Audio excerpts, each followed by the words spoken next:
Nous dit l'halakha, je continue un peu le cours d'hier. Pour faire Maïm, comment ça fait qu'on fait Maïm Acharonim avant le Birkat Amazon?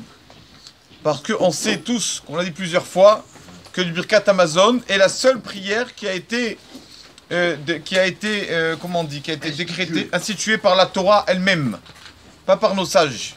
Birkat Amazon a été décrétée par la Torah. Donc tellement qu'elle est importante, nos sages nous disent que, pour montrer l'importance de la chose, qu'est-ce qu'on fait avant? On se lave un peu le bout des doigts.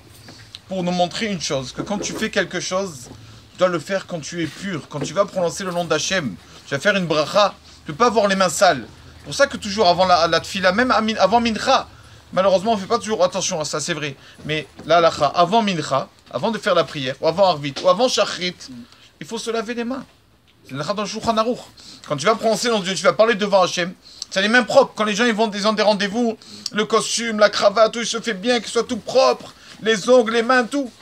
Alors, est-ce qu'il se rase? Est-ce que nous, Chazécham, devant Kadosh Baruch Hu, c'est sûr qu'on doit être propre et pur. C'est pour ça que, avant Birkat Amazon, qui est Deoraita, qui est tellement important, on va en parler encore, Bezrat Hashem, on se lave le bout des doigts.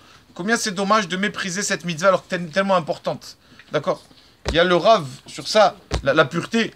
Rabbi Mordechai Nachum de Tchernobyl, qui tournait, Baruch Hashem, dans les villes en Russie, pour aller un peu rapprocher les Juifs, les ramener vers Akadosh Baruch Hu, vers leur Créateur, vers notre Papa. Il arrive dans une ville, et lui, donc il cherche la synagogue, et malheureusement, il y a des synagogues qui sont ouvertes que le Shabbat, l'Oralinu.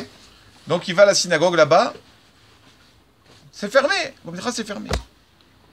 Et bon, qu'est-ce qu'il fait? Il voit que le coucher du soleil bientôt arrive, donc il fait la prière de Mincha l'après-midi, il fait la prière dehors, comme ça, tout seul, dans un champ, et il y a un juif qui passe. Il dit, ah, petit juif, ça tombe bien que tu es là. Est-ce que, je te demande, j'ai besoin du mikvé. Je vais aller au mikvé, me purifier. Il dit, au mikvé, tu vois pas qu'on n'a pas minyan dans la synagogue? Il n'y a pas de mikvé ici. Il dit, il n'y a pas de mikvé dans la ville? Il dit, non. Il dit, s'il te plaît, est-ce que tu connais les gens de la ville, les juifs de la ville? Il dit, oui, je les connais. Il dit, s'il te plaît, annonce-leur que demain matin, il y a minyan. Si vous le matin, Shachrit, il dit, oui, le matin, oui. Il y a minyan. Annonce-leur que demain matin, je vais faire un petit cours. J'ai un beau petit cours à leur faire, pas une parole de Torah. Elle dit d'accord, et pas de problème. Le matin, il y a tous les habitants de la ville qui arrivent. Il y a Rabbi Mordechai Nachum de Tchernobyl qui vient et qui va faire une parole de Torah. Il leur dit, bonjour Rabotai, je tourne dans les villes. Il leur a dit, je tourne pour vous montrer qui je suis. Je vais vous dire qui je suis moi. Qui tu es? Depuis quand tu dis qui je suis? Je suis Mordechai Nachum de Tchernobyl. Bon, et alors? Il leur dit, sachez que j'étudie la Torah 18 heures par jour.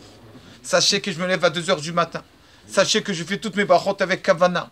Sachez que je bénis les gens. Toutes mes bénédictions se réalisent.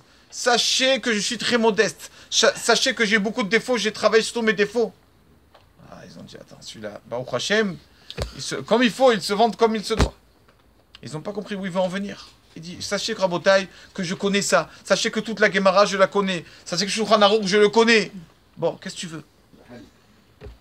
Alors un riche de la ville, un peu hautain, me dit, bon, qu'est-ce que tu veux là de nous montrer? Tu es. Alors, tu es quoi? Qu'est-ce que tu veux de nous maintenant? Il leur a dit, alors maintenant je vais vous dire tout ce que je suis. Vous savez combien de mondes futurs je vais avoir? Combien de parts au lavabo monde futur je vais avoir? Oui, alors, qu'est-ce que tu veux? Les juifs, je la vends. Je vends ma part au monde futur. Je vends tout le mérite de tout ce que je fais toute ma vie, je le vends. Qui veut l'acheter? Alors, le riche qui dit, ah, tu vends? Je l'achète à 100 zéovim, 100 pièces. Il dit 100. Il a dit, moi, mon lambat, je crois qu'il vaut 100, il vaut 1000 zéovim. Il vaut 1000. Il lui a dit, 1000, c'est toute ma richesse, 1000 pièces d'or, c'est toute ma richesse. Il lui a dit, moi aussi, ce que je vends là, mon monde futur, c'est toute ma richesse. Qu'est-ce qu'une personne, il a? Il va partir les mains, que ses mitzvot. Donc, moi, toute ma richesse, c'est mes mitzvot. Je te vends tout. Il réfléchit, il dit, si c'est vraiment 1000, ça veut dire que ça vaut beaucoup. Et le riche qui est d'accord, qui dit, allez, on fait l'acte de vente. Donc ils font le contrat, ils s'assoient les deux ici devant toute la synagogue et tout.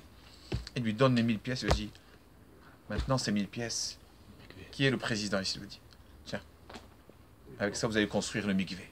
Le mikvé pour vous, pour votre keïla. Alors ils ont compris vraiment que c'était vraiment un tzaddik. Il a tout vendu, tout donné, tout ses récompenses des mitzvot pour que une ville juive mérite d'avoir un mikvé. D'ailleurs c'est l'halakha. Le Rav Tzvi Frank, le Rav de Yerushalm qui dit, quand une nouvelle ville, un nouveau quartier ou quoi, qui ont de l'argent pour construire ou une synagogue ou un mikvé. Quoi d'abord?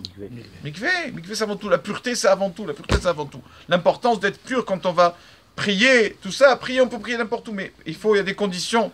Prier avec sainteté. C'est pour ça que le mikvé est tellement important. Et donc, ça rejoint ce qu'on a dit, que d'être pur, d'avoir les mains pures, de se laver les mains au bout des doigts avant le birkat, ça donne de l'importance au birkat Amazon, de faire cette bénédiction tellement belle, le birkat, de la faire avec pureté.